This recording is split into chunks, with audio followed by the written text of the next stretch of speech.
Hi, Tilly here. I just wanted to include this note in case you don't follow me on social media and missed it. On September 19th, we'll begin a 9-part series examining the trans allegory of Silo on Apple TV. We'll be discussing the show and all its brilliant transness in detail, so if you don't want to be spoiled, be sure you watch it first. The good news is Apple TV has a 1-week free trial, so it won't even cost you anything. Okay, that's all. On with the show. Woo!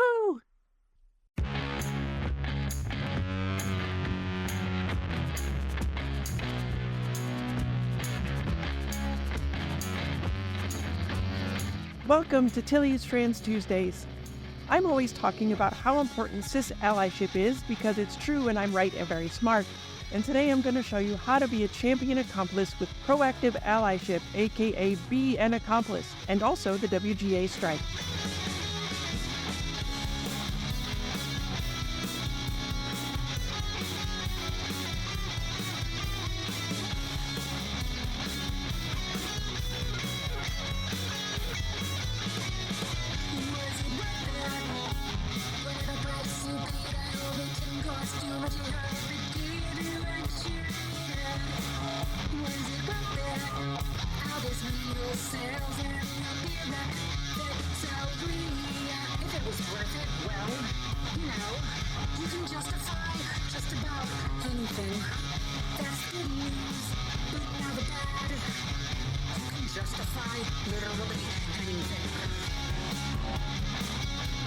Hi, I'm Tilly Bridges, your host, and I'm joined by my writing partner, my best friend, my wife, our token cis representation, the tough chick who'd throw hands to protect me at the drop of a hat, Susan Bridges.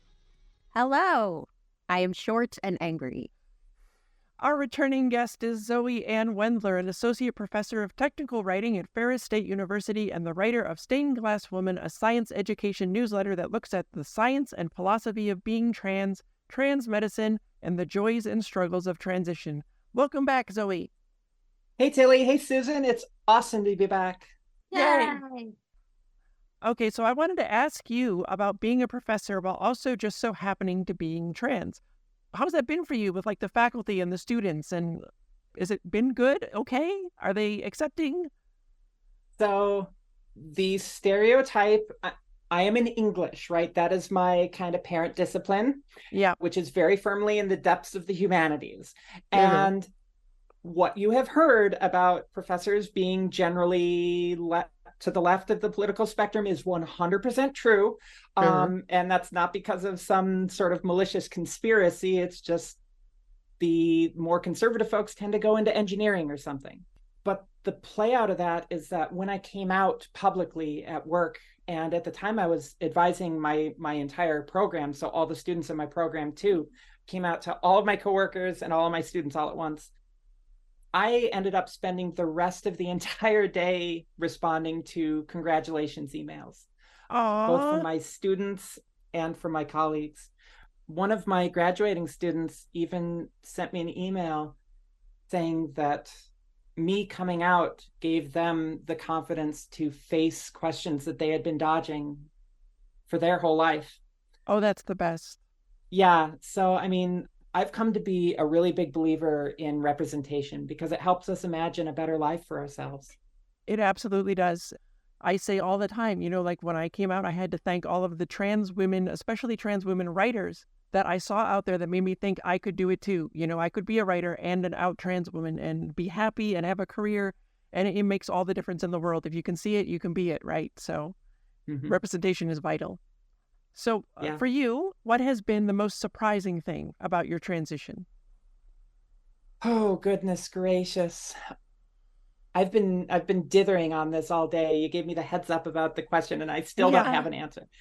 Honestly, the thing that surprised me the most is probably something that, like, if you're not trans, you wouldn't get, but I'm a little over 3 years in transition, a little under 3 years on HRT. And I still will catch myself in the mirror and just be a little bit stunned that, yes, that's me. After a lifetime of never recognizing my reflection. Like I see her and I'm like, it's me. It's the most overwhelming thing. When it first started happening for me, I used to just start smiling at myself in the mirror. Then I started waving. I'm like, look, you're still there. Look, lady. And I still do it 3 years in to medical and social transition. And I'm still waving at myself in the mirror. And I'm so happy. I'm like, oh my God, you're still there. You're still there. It's so good. So yeah. It's the most unbelievable thing. It's the thing I hope every trans or non-binary person gets to at some point, to just see the real you. It is the most amazing thing. It's unreal. Like the first times, and for me, it happened in stages. Like first I saw that's a girl. Sure. And then that's a girl who is related to the person I've always seen. And then slowly it got closer and closer. But like, if I had to pick one moment, the first time I looked in the mirror, I had facial feminization surgery a little over a year ago. And I saw myself in the mirror very shortly thereafter. And if, for those of you who don't know, you are swollen, very swollen after FFS. But I saw myself in the mirror, and for the first time in my life, I recognized who was looking back at me.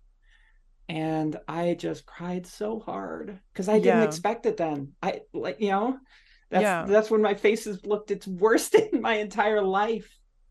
Yeah, it's a thing that you never expect, because you don't even know if it's possible, if you're ever going to get there when you start. It's all a big unknown. You don't know what you're going to get from hormones or from transition, and it takes so long. It's such a gradual process that you never know.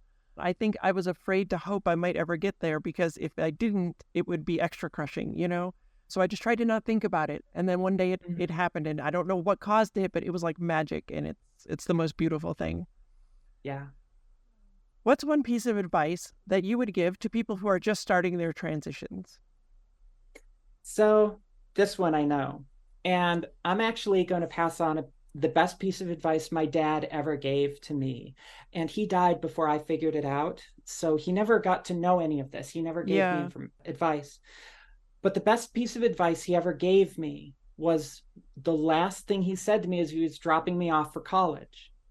And he says, I want you to fail as hard as you can. And I'm like, what the hell? You just sent me to college. Right? Yeah. Why are you telling me to fail, Dad? He says, you don't get it. Everybody's going to screw up and not get things right. That's just part of being human. Yep. But it's when we fail that we really learn. Yeah, absolutely. And when we commit to it and fail, when we really try and fail, that's when we learn the most about ourselves. When we succeed, all that we know is that it worked out that time. We don't know what or how or why. Yeah. So in transition, the advice I would give, and with the obvious acknowledgement for be safe, protect yourself where you need to, is commit. Don't dip your toe in. Try it hard, because it gives you the opportunity to really see what's there for you in a much less ambiguous way, if that makes sense.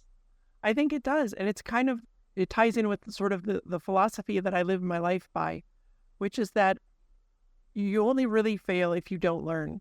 So anytime that something goes wrong or you don't succeed, as long as you learn from it, you learn more about yourself, you learn what to do next time, what you like or what you don't like, you're still winning. That's all it takes. You just have to, as long as you're learning, you're on the right path. And so don't be afraid to experiment. Absolutely. You might not like everything, and then you know what you don't.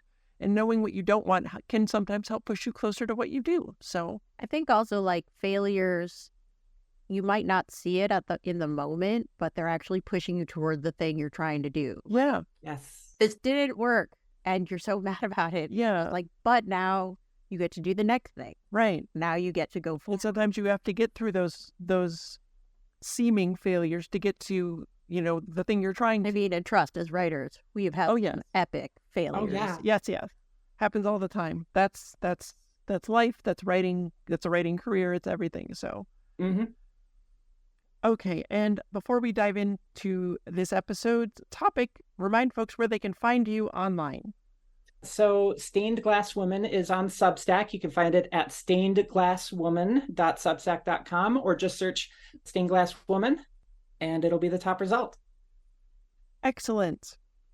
All right. So let's start with an allyship framework because everyone is new to these or to being an ally at some point. And I, wrote these so that you'd read them and learn and listen. So let's start with the ways it can go wrong with things like performative allyship. So do see the Trans Tuesday on that. And then you can see how things can get much, much worse with performative allyship to false allyship, where people who think they're allies are actually part of the problem and perpetuate and condone transphobia. And that was episode 8 of this show. For an example of getting things right, check out what real cis acceptance looks like, and that was episode 5 of this show. And for an example of how even the smallest, most basic act of allyship can turn a miserable situation entirely around, see the Trans Tuesday on No Escape to Some Escape Due to Cis Allyship. So what am I talking about when I say proactive allyship? I'm talking about being such an ally that you are actively trying to help us and know when something is or could be transphobic and taking the steps to fix it. Before diving in further, I wanted to ask you, Zoe, what your experience with allies and allyship has been, because we're all surrounded by different people and they all have very different ideas about what allyship is and their level of commitment to it. Oh, yeah. I mean, I could tell you stories both ways just from work. Yeah. But I guess maybe my favorite one, I have my chair at Ferris is absolutely incredible. Absolutely incredible. So I was talking to her the spring after I came out, and at the end of the year, at the end of the senior year, we do this big event. We invite local members of the tech writing community, professional community, to come in and give our graduates some feedback about their graduating work and how to market themselves. Yeah. It's a really wonderful opportunity. Everybody has a hoot. And so I'm sending out my normal, hey, this is coming up, come on in. And I'd done this years before coming out to them. And almost half of our contacts, nothing back. And I'm freaking out here. So I go to my boss, I go to my chair, and I'm like, what do we do? Are we still going to be able to do this? I think this is because I'm trans, and some of our historic, partners are not okay with it. And my chair, and I'm crying, and my chair starts crying right along with me. And she looks at me and she says, Zoe, if they're not comfortable around you for being trans, they're not safe for our students to be around. And in no way, shape, or form will I allow that to happen. Yeah. That's beautiful. I love my chair so much. Oh, I'm so glad you have somebody like that there. That kind of stuff is vital. It makes such a difference. I just want to say in general, I feel like a lot of people are allies until the moment they become uncomfortable. And that's the moment when they have to sit down and think and not open their mouths. Yeah. And take a minute and think about, why do I feel this way right now? You're getting a little worked up. Am I? I love that about you. Okay. Okay. So where we're going now is going to seem out of the blue, but it's absolutely one of the best and purest examples of this that I can give you, so please stick with me. I wouldn't lead you astray unless there was pizza involved, but here I am, pizzaless. And so, as you've likely heard, the Writers Guild of America and later the Actors Union SAG-AFTRA have been striking due to egregiously poor pay and residuals, which are killing the possibility that people can make an actual career as television writers and screenwriters. We know all about that. Okay. I'm not going to get into all the details here, but the point is these strikes are entirely justified and important, and I've been out there on the picket line as often as I can be. You have perhaps seen photos of me out there as I am the selfie queen. You are the selfie queen. Yes. I eventually even made my own sign, and it reads, transphobia is bad enough, I don't need this shit too. And then there's a little angry face. It gets lots of attention out on the picket line. And I've been out there with friends, and I've met new and wonderful people. And though it sucks to have to strike, the camaraderie and communal joy from solidarity on the picket lines has been extraordinary. I got to meet Blue Del Barrio and tell them how much they and Adira on Star Trek Discovery have meant to me as Star Trek's first non-cis, non-binary character. My brother and my brother-in-law came out to picket with me. There have even been photographers out there documenting the strike that have gotten fabulous shots of me. And yes, you can see those shots in many of my picket line selfies in the Google Doc and social media versions of this topic.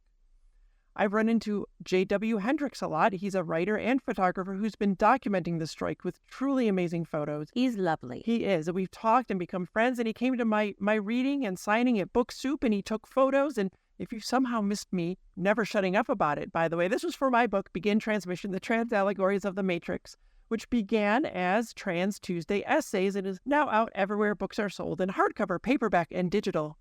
We talked all about it in episode 26 of this show if you want more information. Tilly, why are you telling us all of this? I hear you scream. Listen, I'm not going to steer you wrong, okay? I want you to understand how universally warm, welcoming, and wonderful the WGA picket lines have been, and all the good that's come from it even before the WGA gets a new contract. One thing you might not know about the WGA strike is that often there are themed pickets to add a little fun and help keep morale up as we walk just so many miles and fight to be able to make a living from the thing we do that makes studios billions and billions of dollars. So I've been to the trans takeover at Netflix. I went to Star Trek Day at Paramount. I went to Genre Queens 2 at Fox and 80s Day at Universal and a whole lot more. But plenty of days are just plain old picketing with no costumes or events, though sometimes kind people donate food trucks or pizzas or coffee. One of the biggest events that I attended was the Pride Picket at Warner Brothers. It was in early June and it was beautiful and absolutely packed and incredibly queer and welcoming and wonderful. I'm so glad I got to be part of it. And when I was there, I saw a picket sign that read, "My pronouns are pay/me." If you're out there groaning because pronoun jokes are the hackiest, least funny, terribly transphobic jokes out there, listen, I am with you. It's true. I talked about that a lot in the Trans Tuesday on Trans Rep in Media in 2022 in Movies/TV. That's episode 3 of this show. And if you're legit confused about why pronoun jokes are a problem, bigots use them to cheapen and discredit the idea that pronouns have any importance and they're actually about respecting someone for who they really are. They're super bad, actually, and the laziest jokes ever. All right, Zoe, I have a hard-hitting question for you. Are you ready? Perhaps. We shall see. Just how damn tired of pronoun jokes are you? It depends on who's telling them. Okay. Because some of the very best jokes I've heard are from trans people. Yes. And I think that's a lot of what you're getting at with this, it is. Hilly. Okay, so yes, exactly. I want you to consider the context of this sign. The sign was made and carried by a queer person. While there's a chance it was a cis queer person who fell into the hacky transphobic joke trap, it seemed much more likely to me at the picket that it was done as a reclaiming by a trans person. In that context, it's fine. There's no problem with it. Marginalized people reclaiming things used to hurt us is a powerful thing.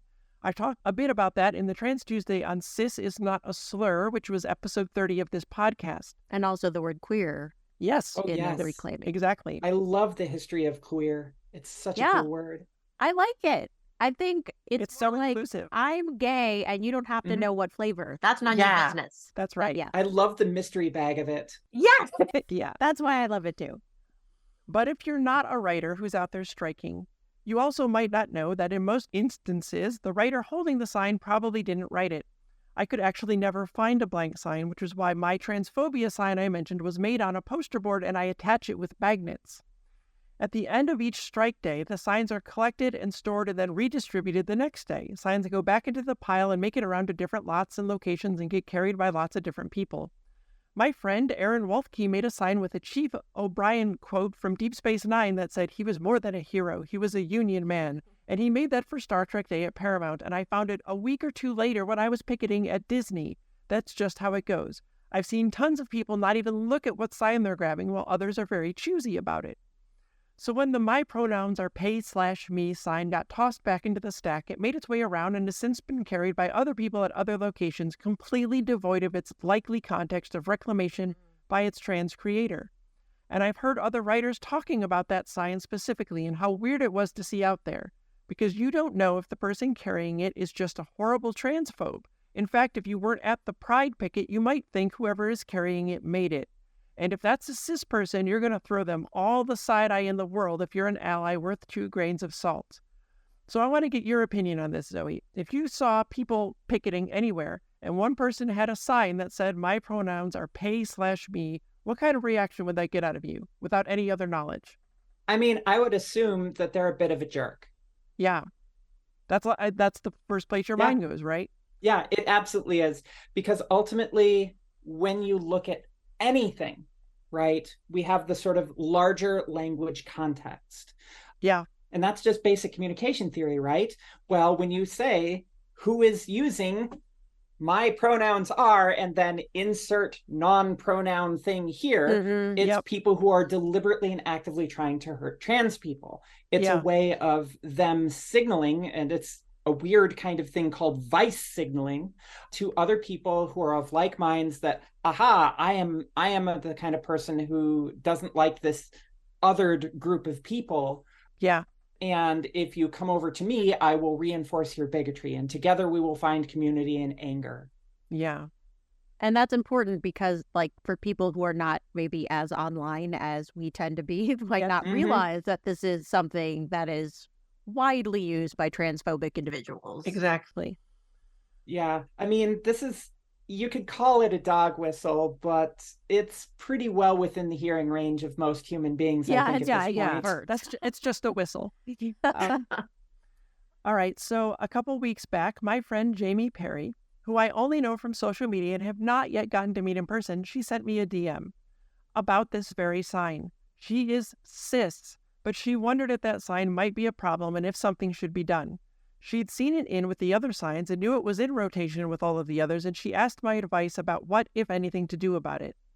And I told her that if it was a trans person who made it or was carrying it, it's fine and in fact could be pretty powerful. But as it's so often not carried by a trans person or the person who made it, it was likely a problem. Especially given that it's been taken by people entirely unrelated to the strike and used to make terrible merchandise like shirts and mugs that don't even support the people striking. Don't buy that crap. It's transphobic and it doesn't even help anyone but opportunistic jerks. It's also shown up on many sites in best signs of the WGA strike articles and listicles, and absolutely none of them are talking about it being a problem, which at that point means it's just perpetuating bad transphobic jokes and nothing more. When I see a cis person carrying that sign, I don't know if they just didn't even look at it or if they specifically chose it because they're transphobic. And it might lead someone to believe that whoever was carrying it, who might in fact be a great ally, was a bigot. But much worse, in my opinion, was any trans person who hadn't seen it before and didn't know the context of its creation, appearing at a picket and seeing that sign for the very first time. If that were me, I'd instantly feel like I and all trans people were not welcome, which could lead to feeling like trans people weren't welcome in the WGA or anywhere in the industry, and that's already sadly far too often the case. We face so many barriers to getting hired, especially trans writers. We get told this isn't a trans show, as if that's all we can write. Or we have a trans writer, as if we're all interchangeable and you can't have two. That has actually happened to us. Yes. Or we don't have any trans characters, as if we can't write cis characters too. And also, why don't you have trans characters? So I wanted to ask you, Zoe, if you've run into this similar mindset in academia. Are people more enlightened about trans writers or creators or professors there? Enlightened is a strong word. You got to remember that a lot of it is political, right? More than actually educated. There's plenty of folks who are just exactly like the kind of friends you're talking about, who it's like, they mean well, and they don't understand that larger context of oppression for a lot of this stuff. I had a really good example, or actually it was a terrible experience, but a really good illustration, where there was this huge donut hole in gender-related care in the insurance at my university. And, you've always heard, college professors get the best insurance. We don't. So I went to talk to somebody in our union about it. And the response I got was, oh, no, I see the problem immediately. I'm going to put you and the other out trans person that I know on a committee. By the way, God. we were not asked if we wanted to be on it. We were voluntold. So that the next time this comes up, you can pick for us coverage that will meet your standards. I'm like, thanks. Appreciate that. That doesn't help me at all. Yeah. That makes everything worse. Oh, I'm sorry.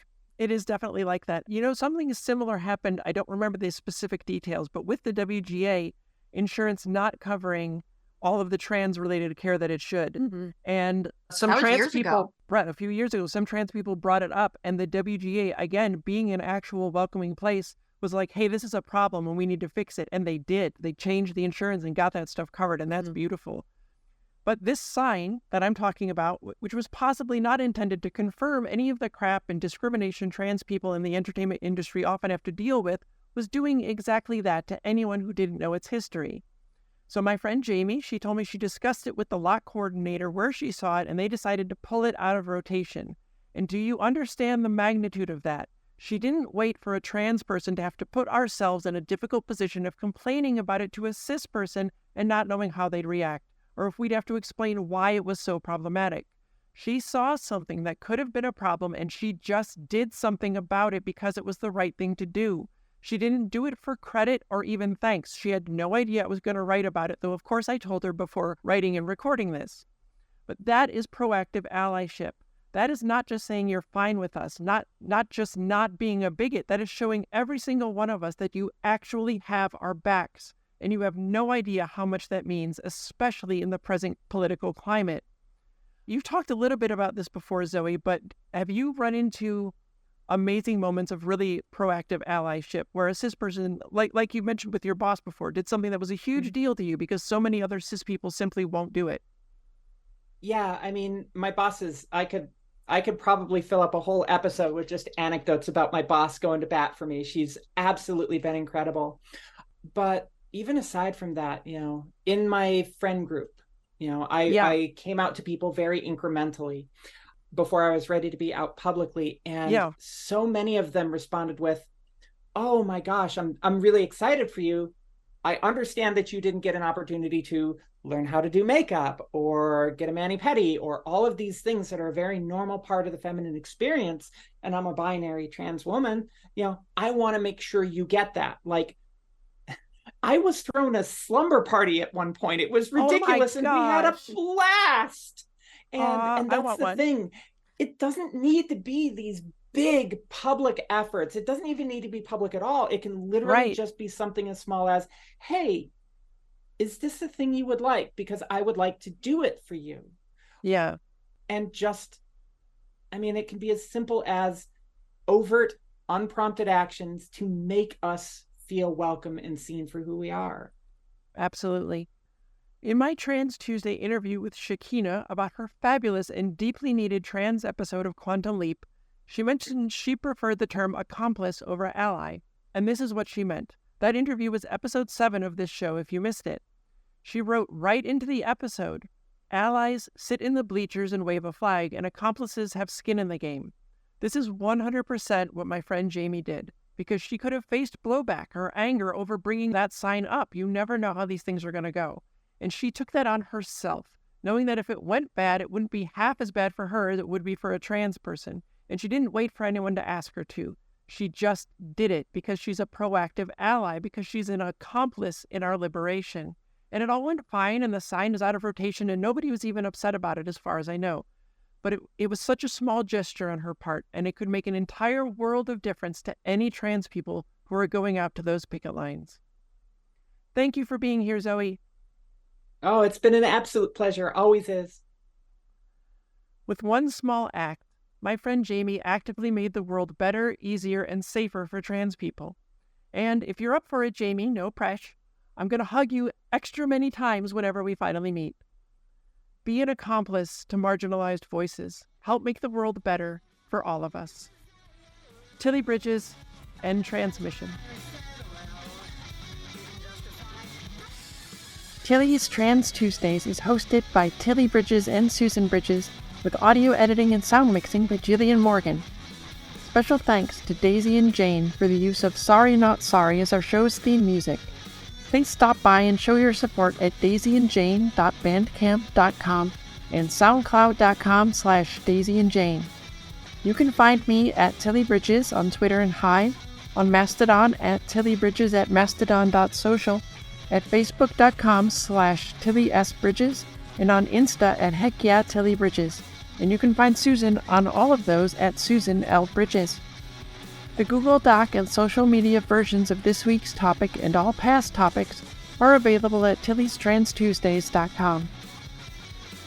For more information, visit pendantaudio.com. Thanks for listening.